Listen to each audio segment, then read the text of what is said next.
আসসালামু আলাইকুম আপু, কেমন আছেন? ওয়ালাইকুম আসসালাম আপুরা। আলহামদুলিল্লাহ, আমি ভালো আছি। আপনারা সবাই কেমন আছেন? আপু, আজ আমাদের জন্য কি গল্প নিয়ে এসেছেন? আজ হলো এক আয়শা রাদিয়াল্লাহু আনহায়ের জীবন কাহিনী। জন্ম ও পরিবার।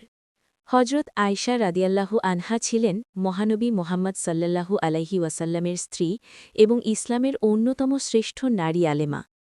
তিনি জন্মগ্রহণ করেন মক্কায়।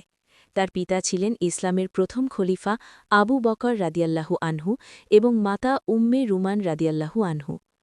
ছোটবেলা থেকেই তিনি বুদ্ধিমতী, তীক্ষ্ণ স্মৃতিশক্তির অধিকারী এবং জ্ঞান পিপাসু ছিলেন। নবীজির সঙ্গে বিবাহ। হজরত আয়েশা রাদিয়াল্লাহু আনহা অল্প বয়সের রাসূলুল্লাহ সাল্লাল্লাহু আলাইহি ওয়াসাল্লামের সঙ্গে বিবাহ বন্ধনে আবদ্ধ হন। তিনি ছিলেন নবীজির প্রিয়তমা স্ত্রীদের একজন। রাসূল সাল্লাল্লাহু আলাইহি ওয়াসাল্লাম তার ঘরে অবস্থানকালে বহু গুরুত্বপূর্ণ হাদিস, শিক্ষা ও পারিবারিক আচরণ আয়েশা রাদিয়াল্লাহু আনহা বর্ণনা করেছেন। জ্ঞান ও হাদিস শিক্ষা। হজরত আয়েশা রাদিয়াল্লাহু আনহা ছিলেন অত্যন্ত জ্ঞানী। তিনি প্রায় ২২০০র বেশি হাদিস বর্ণনা করেছেন। সাহাবায়ে কেরাম রাদিয়াল্লাহু আনহু অনেকেই তার কাছে দ্বীনি মাসালা জানতে আসতেন। তিনি কুরআন, ফিকহ, চিকিৎসাবিজ্ঞান ও কবিতায়ও পারদর্শী ছিলেন। তাকে ইসলামের অন্যতম বড় মহিলা আলেমা হিসেবে গণ্য করা হয়। ইফকের ঘটনা। মিথ্যা অপবাদ।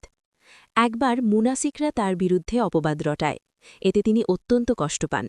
পরবর্তীতে আল্লাহ তাআলা কুরআনের আয়াত নাজিল করে তার পবিত্রতা ঘোষণা করেন। সূরা আন-নূর। এই ঘটনা মুসলমানদের জন্য শিক্ষা হয়ে থাকে, গুজব ও অপবাদ থেকে সতর্ক থাকা। নবীজির ইন্তেকাল। রাসূলুল্লাহ সাল্লাল্লাহু আলাইহি ওয়াসাল্লাম তার শেষ সময় আয়েশা রাদিয়াল্লাহু আনহায়ের ঘরেই কাটান। তিনি তার কোলের ওপর মাথা রেখে ইন্তেকাল করেন। এটি তার জীবনের এক গভীর স্মরণীয় মুহূর্ত। পরবর্তী জীবন।